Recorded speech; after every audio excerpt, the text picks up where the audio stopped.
This oil on poplar wood painting, which is now located in the Louvre, is Pontormo's Virgin and Child with St. Anne and four saints. It depicts the Virgin Mary holding the infant Jesus while perched on the lap of her mother, St. Anne.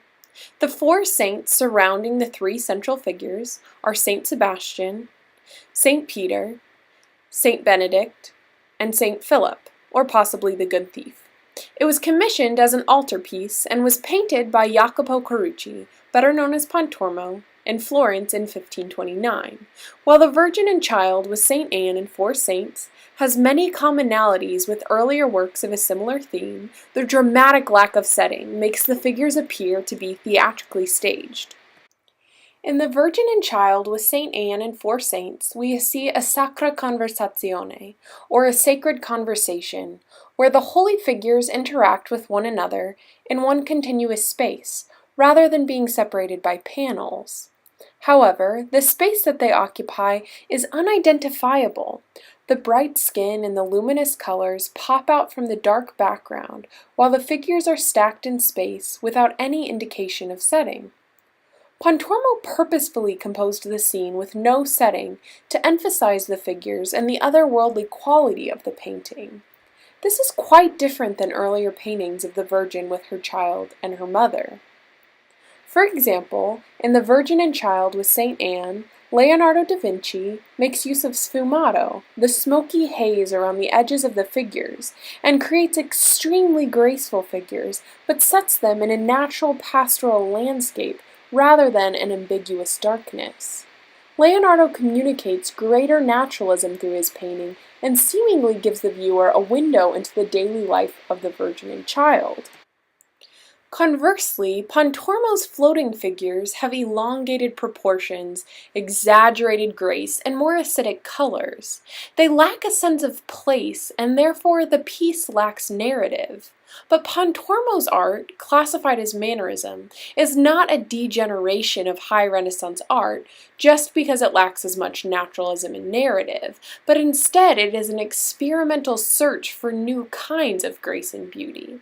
In fact, Vasari, a 16th century Italian painter, writer, and historian, called Leonardo Pontormo's first teacher, and Pontormo does draw from Leonardo and maintains a stable composition, borrowing from Leonardo a type of pyramid composition.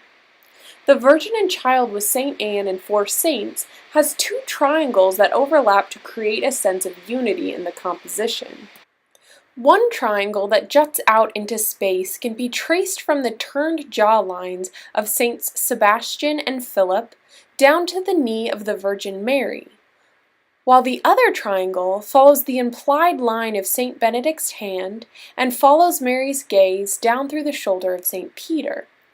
The second triangle, however, lacks a definitive bottom edge. While borrowing Leonardo's pyramidal composition, Pontormo lets the bottom of the second triangle fall apart, thus elongating the composition in order to emphasize the gracefulness of the figures. In spite of the lack of context, the devotion of the surrounding saints and the painting would have drawn Renaissance Catholic viewers into pious adoration of the Christ child. After all, the very purpose of an altarpiece was to help the congregation focus on the Mass, to inspire prayer, and to encourage the veneration of the saints. Pontormo utilizes many implied lines throughout the painting to guide the viewer. St. Benedict looks out of the picture plane to make eye contact with the viewer and seems to point them to the Virgin and Child. Yet upon closer inspection, we see that his finger actually points to St. Anne, the patron saint of the church in which the altarpiece was housed. However, the resolution is the same because the arm of St. Anne, which wraps around the Virgin and clasps the hand of Jesus, leads the viewer back to the Christ who gazes up at his mother. The other figures in the painting all look to the Virgin and Child with loving gazes and prayerful gestures as an example of devotion to the faithful. This expression of emotion, shown through bodily postures, harkens back to the practices of Leonardo, whom Pontormo studied early on in his career. Pontormo lacked specific political allegiance. While he had previously been associated with the Medici, when they were exiled during the Republic, he accepted commissions with anti-Medician sympathizers. It is likely that the Compagnia dei Tavoliccini commissioned the Virgin and Child with St. Anne and four saints. The Compagnia dei Tavoliccini was the confraternity of the Familia, a group of attendants that served the Florentine Signoria, who were the rulers of the Republic of Florence. The Familia, or household staff, included guards, musicians, cooks, and other servants. The household staff had a certain amount of privilege from their association serving the rulers of Florence, and thus they also had their own confraternity.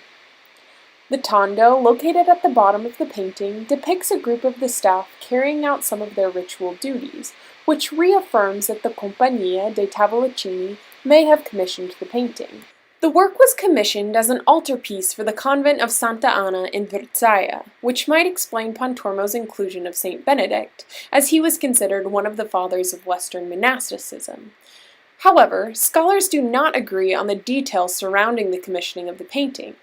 One explanation of the painting's creation claims that it was commissioned to celebrate the feast of St. Anne, which occurred on the same day that the oppressive Duke of Athens was expelled from Florence and the Republican government was established. However, another explanation takes into account the depiction of St. Sebastian. Saint Sebastian, a Christian martyr from the 3rd century, was often identified as a protector against disease and death, and the faithful would have prayed for his intercession during times of the plague.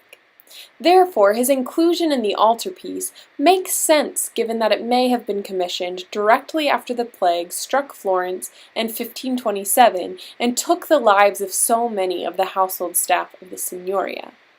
Members of the Familia were not allowed to leave Florence without special permission from the Signoria, so a great number of them, unable to flee, died in the outbreak, and the altarpiece may have been commissioned partly as a votive offering at the end of the epidemic. Indeed, the inclusion of the various and significant patron saints in the painting, in addition to St. Anne, explains much of the stage-like quality.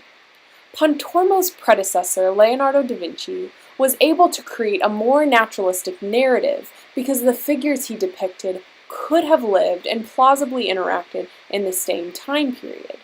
Pontormo, on the other hand, created a composition with figures from different time periods, and instead of following the tradition of painting them all in a fictitious narrative scene, he chose to depict something experimental, and with the lack of setting, emphasized the graceful figures in adoration.